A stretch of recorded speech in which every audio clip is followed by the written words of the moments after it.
and welcome to Okay Seriously with Natasha, a show specifically created to be an open platform where anything goes. I'm your host, Natasha Jameson. This is my passion, and I hope that I inspire you to live your own. I am so excited and honored to welcome Niki Policelli on my show today. She's a multi-talented woman who is passionate about advocating and speaking on mental health.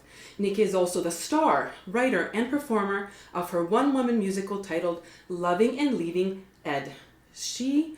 A show she created in support for disordered eating.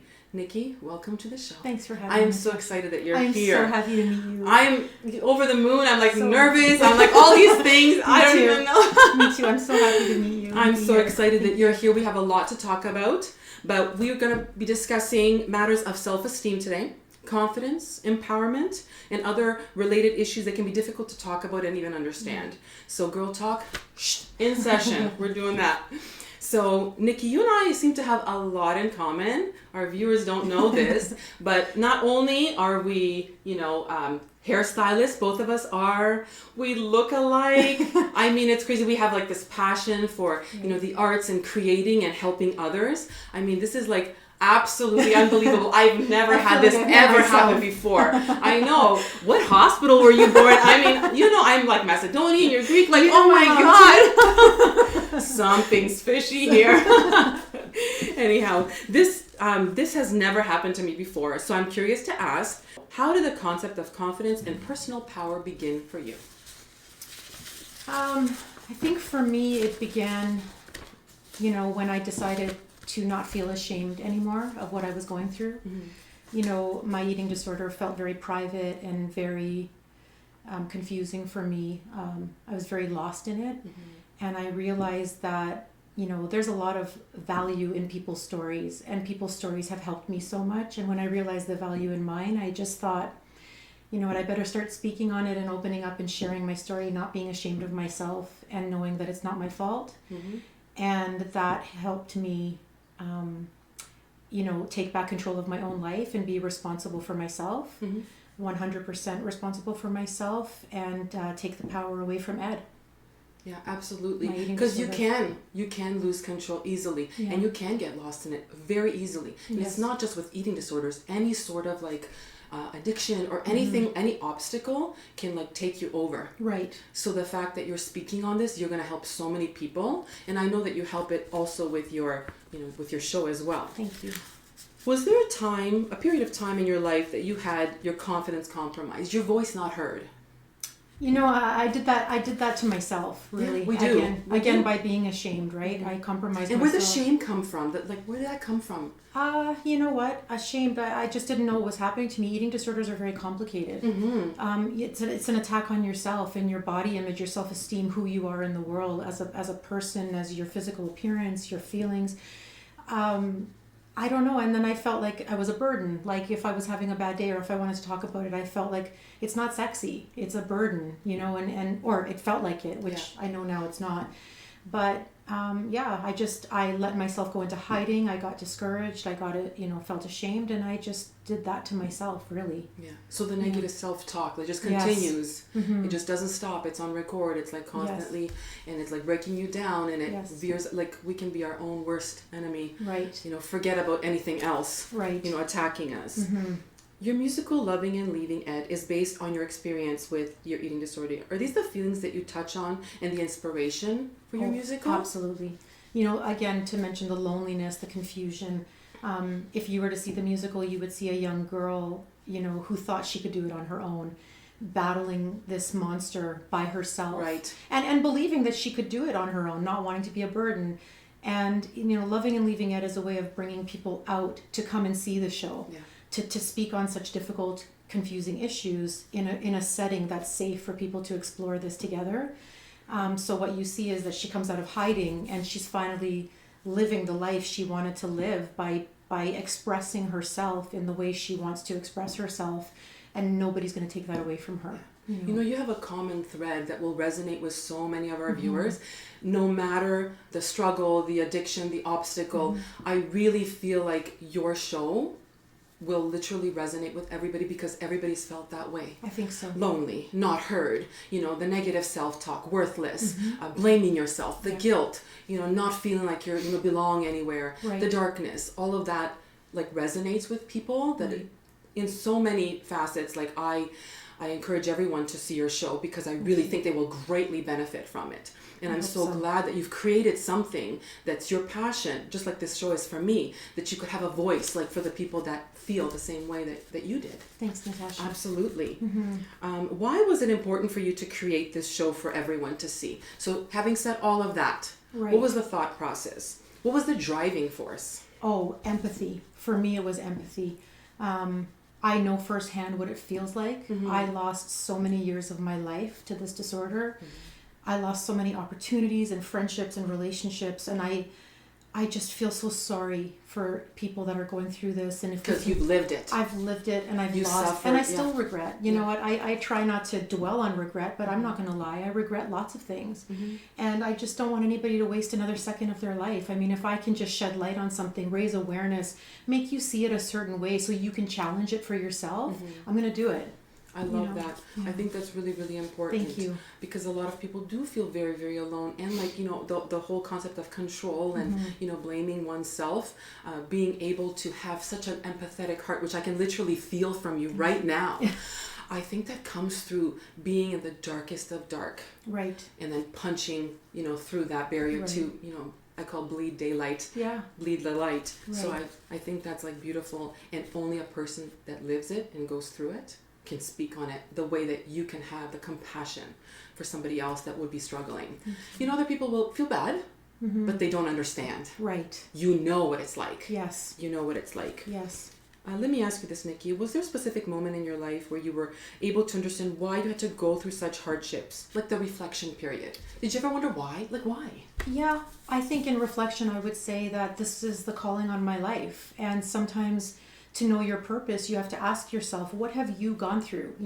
What was your big thing in life? Because I think in that big thing that you have that's personal to you, your struggle can come your purpose. And absolutely. And taking that pain and turning it into something good to better the world. Power. I think this is what my big thing was. Yeah. And I won't waste the pain, and I won't waste it. I love that. Yeah. Like, you won't waste it. You'll be of service to others. Absolutely. Because then it would have been for nothing. I love that.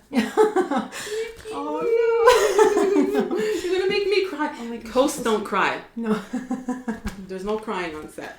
Oh. But I feel that from you. And absolutely, I totally agree with you. I think it would be a great waste if you just kind of let it go to the wayside. And I'm so glad that you've taken the power back to be able to help others. If you could change one thing along your journey, what would it be and why? I always wonder, going back, if you could have like, kind of that guardian angel, you could change things. Would you change something? Yeah. I think that I would have made recovery a priority at a very young age. How early was like this the beginning for you? For me it was grade 4. Grade 4. But then you get into grade 9 and you start to have some freedom. I could have went to the support groups. I could have went to the therapy. I get it. But you know what? It was expensive, or whether it was expensive or not, it was time consuming. Then I'd have to tell people. Yeah. Then I'd have to pick recovery over work, and I always wanted to work, and I didn't want to tell anybody. And I just wish that I had just made that front and center in my life, that nothing comes before that right now, and that I just was very more open about it and placed more importance on that. I needed that for me, and I didn't do that. And changing your mindset, always thinking I could do it by myself. Stubborn. I was stubborn. I could do it. I don't need to take the time. I don't need to put in the money. I don't need. Yeah, there's no way for you to know the kind of Goliath that was in front of you, right? To fight the monster. Right. There's no way for you to know if you've never lived it. Now looking at maybe somebody else that's struggling, you'd be like, no. Yes. You need the support. Yes. And don't feel guilty, and feel comfortable and confident, and it's power to speak up and put that as a priority. I think that's huge. Yes. For a lot of people. I think so. Men and women. I mean, it's human beings. It's the soul, right? Yes. When did you make the decision to be an advocate for mental health? Why did you think that this was a turning point for you? You know what? I never believed in my life that I would ever not have a problem with food and an eating disorder. Really? So when I had my first taste of freedom from Ed. Yeah. Oh, Explain what that is, because we're going to get into that. Oh, just a good relationship with food, a good relationship with my body. I no longer believe my body's a nuisance. I love myself. I support myself. And when I had, and again, this eating disorder does not have control of my life anymore. I have control. And once I felt that, oh, the whole world has to know. It's a game changer, isn't it? I cannot keep this to myself. Yeah. No, it's a game changer. Self-love is huge. Yes. Mindset change and self-love, Yes. I think it's like, the fundamentals for change. Yeah. I really, really do. What is the best part of being a performer on stage? I know the feeling, but I really want to hear it from you. How would you describe it? Almost indescribable. It's indescribable. Yeah. I feel that, of course, the connection with people, but I'm showing up in life exactly how I want to show up. I'm expressing myself exactly how I want to. I wanted to be a singer since I was a little girl, and I lost so many years of chasing that dream because I was distracted. So first of all, just showing up there and living my passion, connecting with others that way, but also reaching and resonating with people in a way that I don't think spoken word can do. There's no way. There's something about that singing and that music. There's just something about that. And then I can see their faces. And I can see them smiling or crying or clapping or swaying. And I just know that somehow I have altered your day or your experience somehow. You feel so connected. Yes. The energy is like palpable. You feel united. You don't feel different in any way. You're at the same vibration and it's very high. Yes. And everybody like understands, and it's almost like a pulse, like a heartbeat. Yes. You And know, everybody wants to be there. And everybody, they feel it. They want to be there, and you're the connector. So you've united the whole room. Yes. And that's what. And I feel no love. separation. I feel no separation. No, there isn't at that moment. Like There's at that time, no- isn't that amazing though? Yeah, I never love that. say the stage is here and the audience is there. I'm always like, this is a full circle experience together. It's ever flowing. I love that. I love that. What would you say is the best advice you have to share or were given about getting through difficult times? When everything inside you is telling you the opposite, because that's self-talk. Like that negative, it happens to all of us. We just have to control it and tame it. We have to be mindful of it. Yeah, I would say have a made-up mind. Make up your mind, and your made-up mind is your anchor. So what was that for you? What did you say to yourself? I made up my mind that recovery would be what I focused on. Recovery. Not weight loss, not society, nothing. Recovery was that's how I made up my mind. So for so many years, I identified with an eating disorder. People looked at me, they knew Niki controls her food, Niki exercises 2 hours a day, Niki this, Niki that. I didn't want to be known for that anymore. I wanted to be known for somebody who has a made up mind, and that was my anchor, because you know what? Discouragement will come, just overthinking will come, anxiety, depression, disorder, it will all come. But if you're anchored with a made up mind and people know that about you, nothing will blow me over. That's how I feel. It. You spoke up for Niki. I spoke up for myself. Niki grew. Yeah. Niki was birthed because she was hidden in such a dark vessel for so long. Yes. Being controlled in every way, and these things, it doesn't matter what it is. It can control. It could be overeating. Yeah. It could be alcohol. It could literally be just like worrying about every single thing. Anxiety, depression, panic. Anything that distracts you from your best life that you your deserve. Wellness, your sense of peace. Yeah, you deserve to be happy. That's your birthright. That's your purpose in life, in my humble opinion, is to be happy. Everybody deserves to be happy. I believe that everyone can greatly benefit from your show, and I really truly believe that. And we're going to have the link up for her show as well.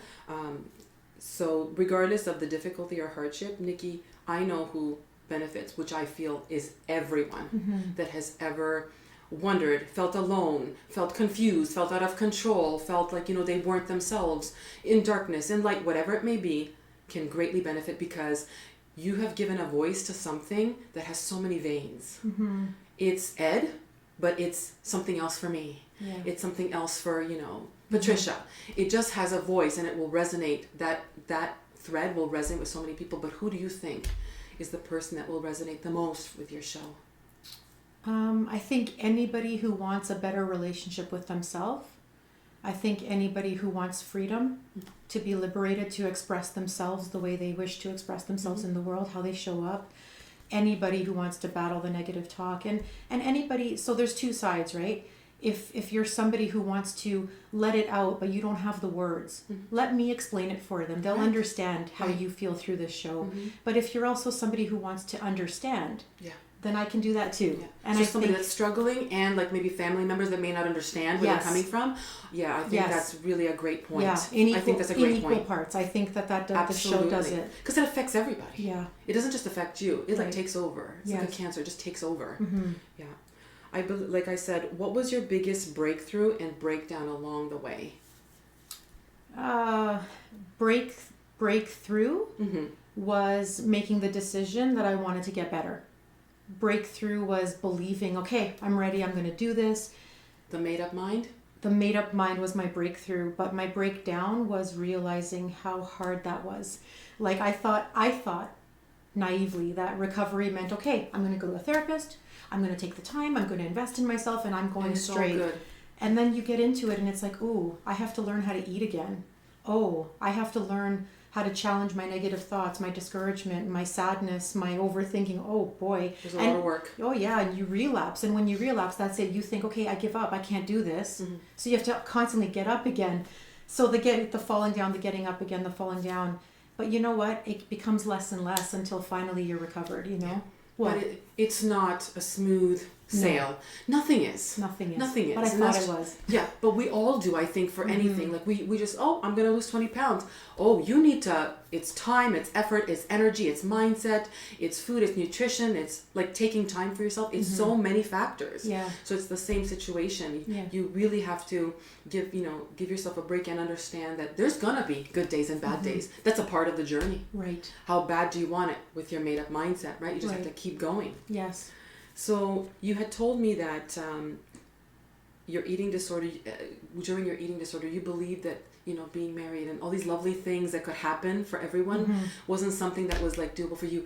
I can't even begin to understand that. Help us understand why you didn't think these things were possible for you. Having children, being married, being happy, being like thriving. Because I believed my body was a nuisance, right?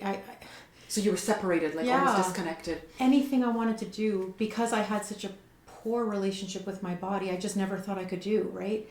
Like I don't know how to explain it. My body at that time was just a nuisance. Like, getting married, I mean, something as like just going on a honeymoon and having to show up on the beach, going to the cottage with my friends and having to wear shorts. Like that was a big thing. I could have done it, but I didn't think I could. I didn't think I was good enough. Or I want to be a singer, but I don't know if people want to look at me on stage, or, I want to wear this beautiful dress, but I can't wear that. It won't look good on me. And it did look good on me, but I thought it didn't. Yeah. I could do all the things that I wanted to do, but I didn't think I could because I thought my body was a nuisance. My body was my enemy. So how could I make it through a normal life hating myself? So and you've seen it as a big block. A big block, but it was all in my head. Yeah, it always is. It was not real. No, it's never real. But look at what I would have lost: children, husband, honeymoons, happiness, joy, experiences, talent, lovely things, everything. Meeting you, being a performer. Like I would have. Everything. I almost lost it all, and you know what? I almost didn't want to get married. I was scared to get married because that meant social engagements. I had social anxieties. I almost lost my career of singing because I didn't want to be on stage. I didn't even want to be a hairstylist because I had to be in a mirror all day and people were staring at me while I was cutting hair. I just wanted to hide, so that's why I never thought anything would be possible for me, but it's mindset. Yeah, until you made up your mind that you were going to recover and this was not going to be your... Natasha, I have never looked different. What you see, I looked this way with an eating disorder. Your perception changed. I look exactly the same. Yeah. When I was battling my eating disorder, I have not changed. Yeah. I was not any different. It was all in my mind, and that's what happens in my show. Yeah. You watch this character, this girl, go from grade 4 to being a married woman, and I don't have a costume change. Like, it's just me, but the music changes, the mood changes, everything the thoughts changes, the words, the sentiments change, and then your whole life changes right in front of you, Yes, it does. Mm-hmm. That's amazing. I can't wait to see it. I really can't wait. I haven't seen it, but we will. Yeah. So, Niki, how can we inspire the viewers that are watching you and I have a conversation today? What is their lifeline? They're watching us. It resonates with them on whatever level. Because, it'll be the most slightest thing that you and I say. Mm-hmm. And it will resonate with them. And they'll be like, aha, I just had my aha moment. Oh my goodness, now what? For me, that would be seeing beauty in all things on purpose, and that includes others and myself. Absolutely. Every situation, every perception in life has a negative and a positive. I'd wake up So in it's the a choice. morning and I would remind myself. I would actually wake up and remind myself, because judgments, comparisons, disorders, anxieties, they make a bid for your mind. Yes. As soon as you wake up. Yeah. Before my feet even hit the floor, all this negative stuff is making a run for my brain. So it was up to me every day to just say, you know what, I'm going to see beauty in everything today, even if I have to force myself. So that was important for me. I don't know if that... So little steps and, continual Mm-hmm. positive feedback, even if you don't believe it, because at some point you can build on that, right? Just Yeah. small steps. Yeah. Believing in self, and that, your thoughts are not, who you are. They don't dictate who you are. Yes. You can change that. You can Yes. change that mindset. Yeah. And I know you've seen my show, so you know what's coming at the end. What is the takeaway for our amazing viewers? So again, for me, since I was a little girl, I wanted to be a singer. That was my dream. That was what I was wired to do. And so that was my chosen form of self-expression. So writing, loving, and leaving Ed is my definition of freedom and liberty for me, because I'm showing up and I'm expressing myself to the world the way I want to be seen. However, self-expression sounds beautiful, but it's very difficult. It's not easy. No, and it's so not. the takeaway for me would be, stand up and be who you are in the world, and embrace your uniqueness and express yourself. But lean into support, because as nice as that sounds, we all need a little help in that area. Absolutely. And that could look different for everybody. For some, it could be faith and spirituality. For some, it could be, therapy or alternative forms of therapy. Or it could just be as simple as telling your loved one. But don't do it by yourself. Don't hide. No. Don't. That's where it becomes an even bigger monster in the dark. Where Lean you're into not, support. lean into support. And lean into support, because that will help you express yourself fully, and the world needs your self-expression. Everybody's self-expression is a little deposit in the world that we all thrive on and enjoy and need to make the world a better place. So that would be my takeaway. I love that. Niki, it has been an absolute pleasure. For me Thank too. you so much for being a part For of me the show. too, Thank Natasha. you. Thank you and sharing so- your beautiful story. Thank you. We're all going to go see your show, Loving and Leaving Ed. Yeah, thank Okay. you. Thanks. That is all the time that we have for today. Thank you so much for watching. Please make sure to like, share, and subscribe to our channel. And until next time, bye. That was brilliant.